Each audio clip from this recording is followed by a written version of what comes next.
سيداتي سادتي، من فضلكم رحبوا معنا بنائب مدير الشرق الأوسط فريق عمل استراتيجية الشرق جيسيكا عاشور وضيوفها الكرام. Ladies and gentlemen, please welcome from the Atlantic Council, Jessica Ashu and her panel.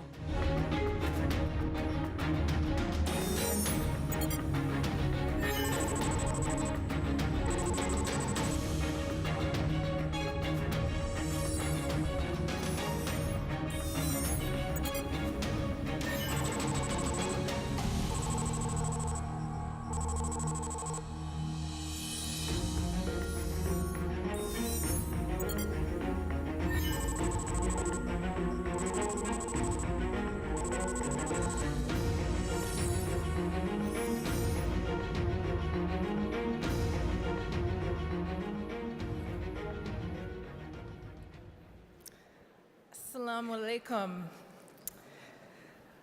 I'm so excited to be here, and I'm glad that you're all here too. But can I just say that was a really difficult act to follow. You go from dynamic young people, and now we are not quite as young, but young at heart, hopefully. But the topic of today's panel is really important to empowering young people, like we saw in the last panel, and ensuring that they have the tools to achieve their dreams even more than they already have. The topic today is education, and how we can use knowledge as a driver of innovation. I don't come from the education field. I work in a think tank in Washington, D.C. We focus on foreign policy issues, and specifically on security issues in the Middle East is a big part of my work. I was in Riyadh earlier this year, in February, as part of my current research project under the leadership of Madeleine Albright and Stephen Hadley, and we're looking at how we can enhance long-term security in the Middle East. And it was very important to us to speak with people in the region and be sure that we were getting regional perspectives and it wasn't just Americans talking to each other. And the consistent thing that we heard from every Arab country that we went to, including Saudi Arabia, when we talked about these security issues and the crises and the wars in the region, was that education is more important than anything else in setting the region on a more positive agenda. And so with that spirit in mind of seeing education as a strategic investment rather than just something that's nice to do, I'd like to start our panel off by asking, how are global forces reshaping economies today, and what are the skills that people need to be successful in these changing economies? Perhaps we could start with Dr. Hayat. Bismillah ar-Rahman ar-Rahim. Assalamu alaikum. Good afternoon, everyone. It's a good question, and it's a big question to answer. For me, the trend what I see is artificial intelligence. And we are coming as you know, of the digital world. Other trend I can see is our real progress is slowing down. What do I mean by that? Is our old theories is still collecting dust, and as we come into the world of engineering, the amount we know of science and technology is still very small. So we tweaked here and there to be able to make a progress. But the majority of that field actually is unknown, and we need to encourage that from a young age about how to break, our challenge theories. So for me here in Saudi Arabia, we very much try to drown ourselves in knowledge. Knowledge is part of the recipe, but not innovation. So if we want to encourage innovation, we need to fire up imagination. We need to fire creativity, because this is the future of sustainability. So I think artificial intelligence is the trend, but if we need to really to make a difference here in Saudi Arabia, we need to change the way we teach, and we need to fire imagination and creativity from young age. Thank you. You mentioned changing the way we teach. Mark, you are involved with one of the largest education companies in the world. Tell me, what changes are you making in how you work with governments in terms of how they seek to educate their people? So, I just following on from, the way that we teach, you know, there's really three broad trends that we're seeing that are impacting education. And really, it's kind of a move to where we, you know, from where we are to somewhere else. One of them is, you know, time-based education. So everyone starts at the same time, and everyone goes through a convoy, if you like, of education, and everyone finishes at the same time. And however you've gathered your information and knowledge at that point of time, that's kind of where your station in life is.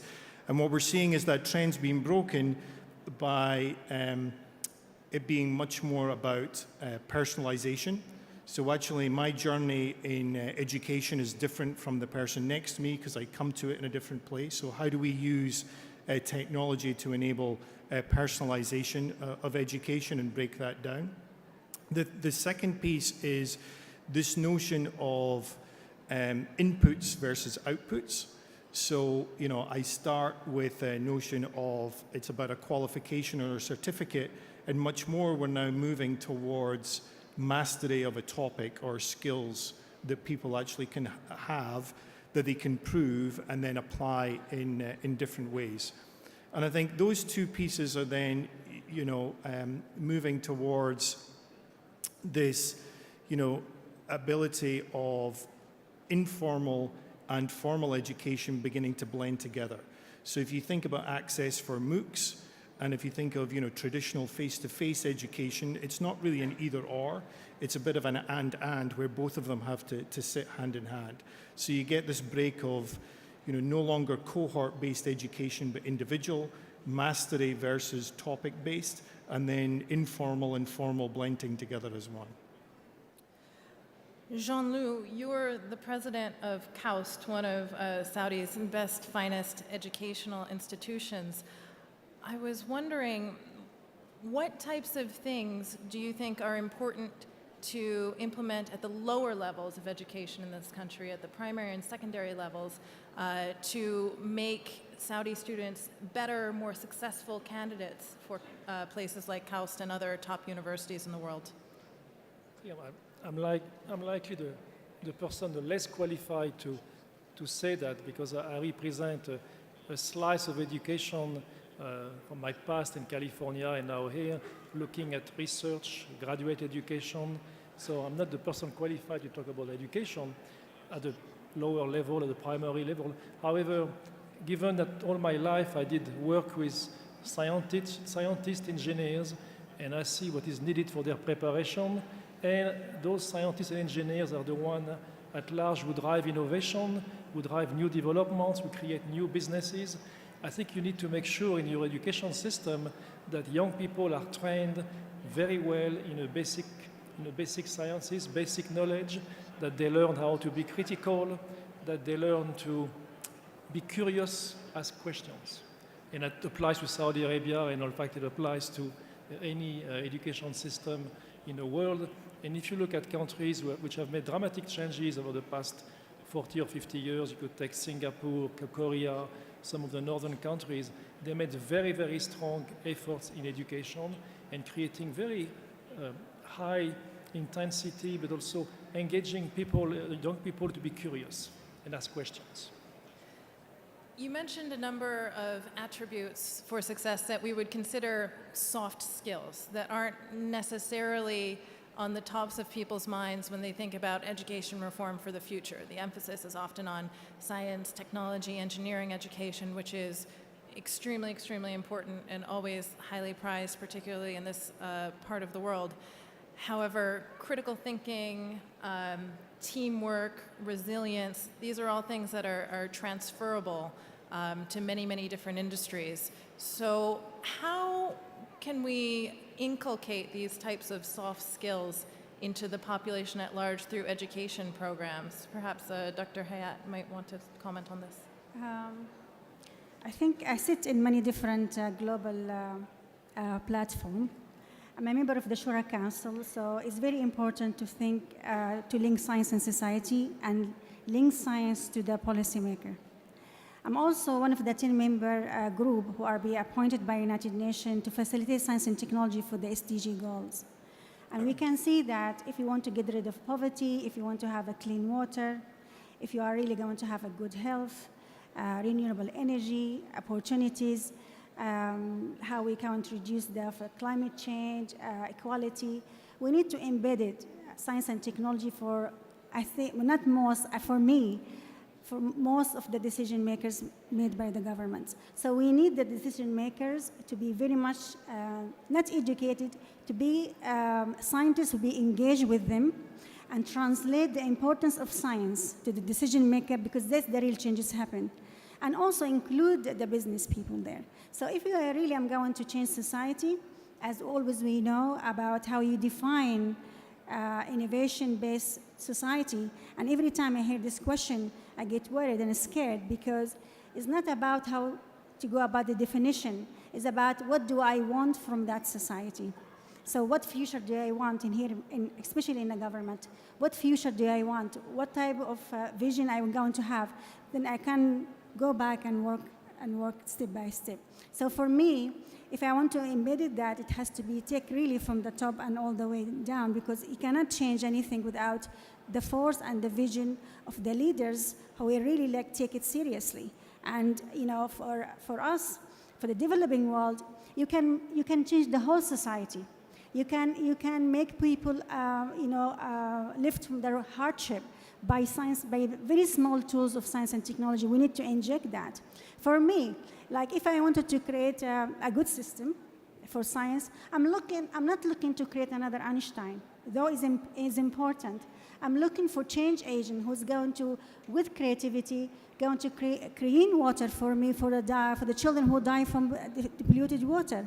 I'm going to need people who are going to create for me renewable energy from very inexpensive material, so they can have 2 extra hours in a rural area of Africa. We take it for granted. 2 hours means 2 hours of operating theaters, 2 hours of education, 2 hours of women can cook and sew and sell products.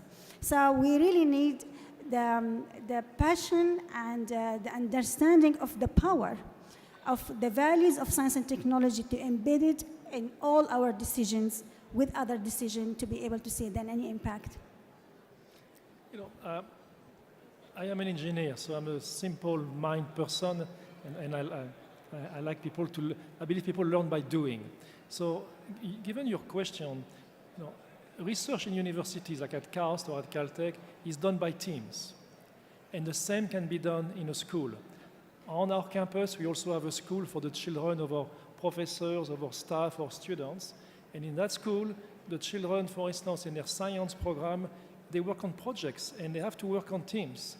And they learn more by asking questions from the teacher than by having a teacher teaching to them. And you make those young people take the time to argue, to negotiate, and to develop their own plan. They learn to fail, they learn to succeed. And I think you can do those things without dramatic changes. Innovation is very important in education, and with new technology, there's reach for people beyond the traditional classroom. Mark, you and I were talking a bit about this morning. Most people know McGraw-Hill as a textbook company, but you were saying that you're actually now really a software company.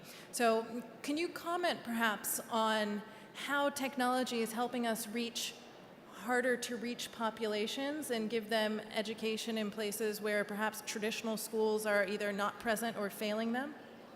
So, I think just off the last comment, it's really about creating conditions for success. And so for certain slices of the population globally, in certain, in good, primary schools or high schools, or, well-funded and well-organized higher education institutions, you've got great teachers, inspiring, environments, and great colleagues to work with in that team environment. That's not generally the case for most people in most places around the world. And so we spend a lot of time trying to create those conditions for success, and technology helps really on 2 fronts. So the most obvious one is access. So if we can use the internet and technology for people to actually gain access to content and tools, You know, that's one way of reaching them, but quite frankly, that's not enough. It's not going to improve anything. So we then spend, we spend a lot of time really focusing on what we call the science of learning, so how people actually learn, and embed that into personalized, engaging software so people can actually do a little bit of self-guided learning. And really, it's, as I said, it's about the conditions for success. So if I just think of the panel that we had before, which were, incredible individuals, all of them, they all had some of those soft skills you talked about. So they were all confident. They all wanted to continue to practice and understood failure was a natural part of learning. And they all wanted to succeed to apply their knowledge in a different way for the good of society. So what we try and create are these environments through software and interactivity where it's a safe place for people to go and practice some of the basic skills, primarily in literacy and numeracy, but we do it across about 1,400 different course types between K-12 and higher education, so that people can actually practice and fail in a safe environment and gain confidence and not be discouraged. And I think the combination of access and that safe place to practice creates some of those conditions for people to not just learn the basics, but become good learners in the rest of their life. There's a lot of emphasis put on university level education, achieving degree qualifications, but throughout the region there's actually an ironic trend. In countries like Egypt and Jordan, for example, the unemployment rate is actually higher amongst people with university degrees than people without university degrees. And it's a counterintuitive point, which isn't to say that people shouldn't get university degrees, they should. But I wonder, do you think that there's too much emphasis on putting everyone through to university and not enough emphasis on vocational training? And are universities in the region, do you think, meeting the needs of the labor market? Do you want to take that? Anyone on the panel who wants to take it? Yeah. I think it is not only in a region. You always have to find the appropriate balance for your economy and also the pace at which your economy is evolving. You have examples of, on the very positive side, you have example like Germany, which has found over many years always the right balance between vocational training and university training, and does it extremely well. And there are many other countries which do not do it as well. And it is harder currently in the Middle East as the economies are starting to move into the knowledge area, but it is not happening. It doesn't happen overnight. It takes time, and so you may have an imbalance between the degrees, the qualification people, and the opportunities you have for them, which is a danger. Mm-hmm. So it is not. Another phenomenon that we tend to get when we have a mismatch of education and demand for certain skills in the job market is the phenomenon of brain drain. And I know, Dr. Hayat, you've been a great advocate for issues surrounding brain drain. I wonder if you might be able to comment on things that we can do to keep our young talent in the region and keep people here to build their country. Yes, I think brain drain is a phenomenon happening everywhere. I think number one country who suffer from brain drain first, UK, and then Middle East.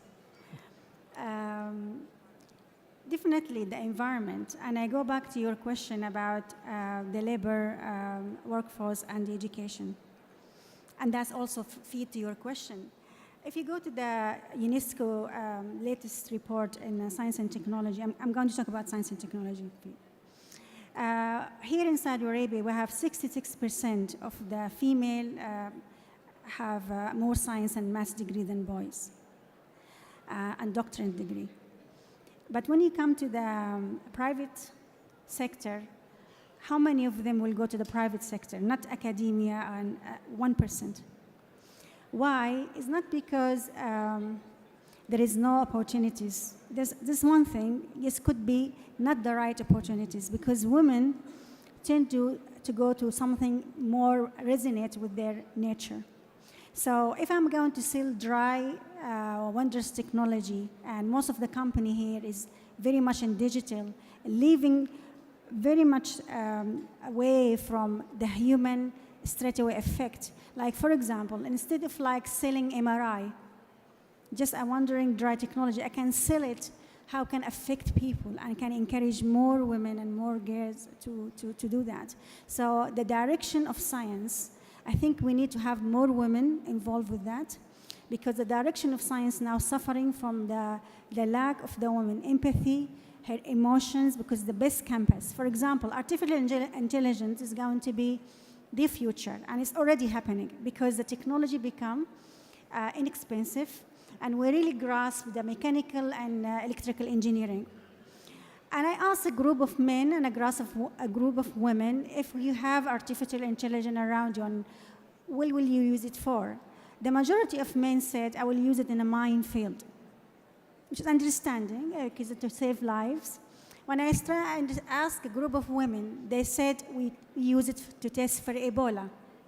Both of them saving lives, but different angles. So we need to have women more in direction of science, so even when to create jobs, we'll create something resonate with their nature, okay? I'm not saying women shouldn't play with dolls and boys shouldn't play with football. And I'm a member of 115 experts in UNESCO to set up again the curriculum for STEM, like science, technology, energy, and math. We're not saying change the nature, we're saying this is the way we're being created. Cultivate that and create jobs that benefit for both society, because we're missing that. We're missing, and the origin of airbags. And I want to give you another example. When the airbags were designed in the beginning, it was designed, most of the decision makers were men. So we only have a car bag for a driver. But until women became a decision maker, we thought about the driver and everybody around. That's the touch we are missing. So we need to resonate the type of jobs with the women, passion and emotions, which is for me is a great campus. We will have less fast cars, we'll have no nuclear weapon, we'll have no laser killer beam if we have more women in direction of science. You know, just to tie some of these pieces together, because I think they're probably the same, is, whether it's, the application of education or the structure of education, it's really about having a healthy ecosystem, right? Because education at the end of the day is really about creating the conditions where you can have a healthy debate and have different points of view, and that those different points of view create that, team environment where you do actually get innovation coming out. You need that friction. So, if every higher education institution is going to be an R1 research institution, that's not really healthy for society generally. Similarly, if everyone's going to focus exclusively on vocational skills, you're not going to get the right kind of critical thinking and debate in society. So I think, as we think forward, it's really got to be a healthy balance between the types of education you have, the types of debate you have, and also, how does education fit into the broader society? How does it engage with industry? How does it engage with the other institutions? So it's benefiting all. Brain drain occurs because people go to opportunities. They go where they believe they can have an impact, which means it can be reversed, or you can take advantage of it. If you provide people with opportunities, not only will they stay, but they will also come to you. A great example, I believe, is currently happening in Saudi Arabia, where I am located. This huge university is assembling people from the kingdom, from all over the world, graduate students, faculty. People are very mobile nowadays. So if you provide them with the right opportunities, you can actually come them because they believe they will have an impact and they want to be with you. And by the way, 37% of them are young women from the kingdom. So it can be done not only with men, but also with women. Great. Hearing the theme of diversity and the importance of having different perspectives. We have a few more minutes left. I want to turn to the audience for questions. I see number 3. Hello there. Well, my question is, how do we promote science to kids and youth to make them more interested in it? It's a boring subject to a lot of people, no matter how much, because it's complicated. Not a lot of people will understand it. So how would we promote it? How would we mix fun and science to make more kids and youth interested in it? That's my question. First of all, I'll disagree with the premise of your question, which is it's complicated and hard and kids aren't excited about it. I think you saw some examples here, the panel before us, and yes, they're unique, but I think, through historic traditional methods of teaching. So we see this a lot in Southeast Asia with countries that we work with there on literacy, maths, and science, is the forcing of rote teaching versus using maths like a language. Like people learning maths like a language is more like a language than a topic, so that people can understand maths and engage them with game. Make sure that we keep them at the right level of capability and knowledge, so we're not making it too boring or too complex for them at the stage that they are.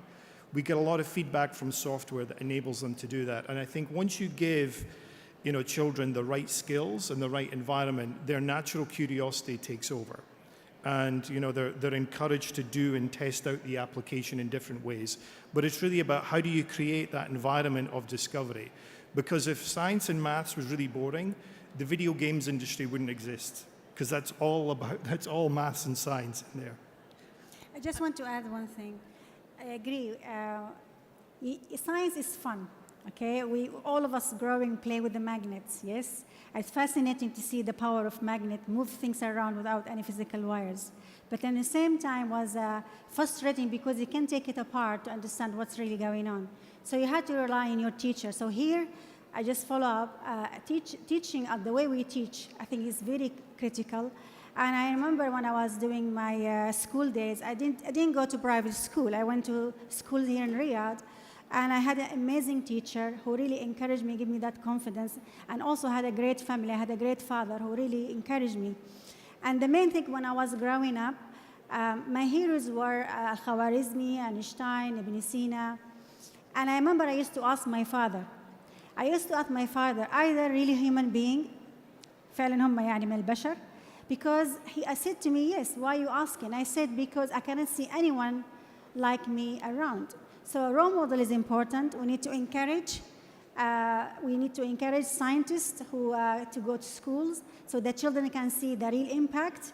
And when I go to schools to do like that and ask them, who is your hero? They always answer, dead people like Einstein. And we have amazing Nobel Prize winners. We have amazing scientists who are still alive. But they really need to go around and inspire, because really we're losing a lot of students to be a scientist from young age because it's not appealing. And now the trend of people to want to make quick money. So, and that's the downside of it. But motivation and inspiration and the way we teach is a great element to take you through the path. Thank you. I'm afraid that we're out of time, so I'd like to thank all of the panelists. One question? All right, we're going to go over time. One question. One question from the ladies' side, please. السلام عليكم. معكم بيان القاضي باحثة بعلم الاتصال. سؤالي للدكتورة حياة سندي. هل بالإمكان أن سنة الطبيعة أي إدماج العلوم الإنسانية والطبيعية والحيوية في بوتقة واحدة عن طريق نظرية المعلومات؟ كما هو معلوم أن هناك ما يسمى بالعقل العلمي الجديد، اللي هو ما في هناك دمج بالمعرفة، ولا توجد مسارات متقطعة بين العلوم. هل هذا ممكن يحصل في المستقبل؟ شكرا. Excellent question, and this is what I do in terms of, as I mentioned, I'm a member of 10 experts in the United Nations to facilitate science and technology, and now we have something called the science of sustainability, and this is a new type of trend of science, and we hear a lot of people talk about it, but they don't know what is involved. I can partially tell you what is involved. People had to work in a collaborative type of environment. And also, they have to do different type of science. They can combine different skills. Now we're looking for minds or brains who have a standout type of skills, but also had arrays of different type of science, so they can see the full picture. That's the science now we're looking for, because the world now needs science to get rid of poverty. need science to really give opportunities. Need science to really to have renewable energy and look out after planet. I remember I've seen a picture of Google map of planet Earth in 1990. And if I see the picture again nowadays, I see the amount of green is really shrinking.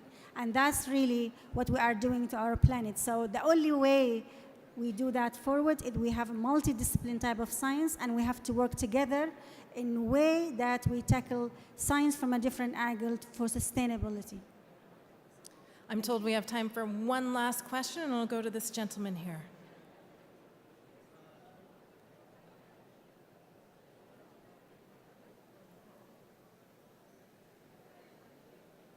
أيوة بسم الله.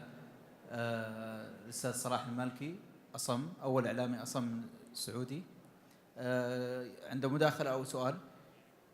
يقول الموضوع كان جدا جميل ومختلف ومتنوع ومتشعب، وأيضا نحن في عالم الصم لدينا إبداعات وأفكار، ويعني جدا لدينا أفكار مختلفة، لكن نتعب في من يدعمنا، من يتشارك معنا. فممكن المتحدثين يكونوا يعني يتبنوا الأطفال الصم أو الشباب، بحيث أنهم يعني يدعمونهم ويدربونهم، وخاصة بالأشياء المهنية، ويشجعونهم على هذه الأشياء، بحيث أنه يعني يكون متساويين مع السامعين. تفضل. Excellent question. I answer this. Excellent question. سؤالك جدا رائع. حتكلم بالعربي.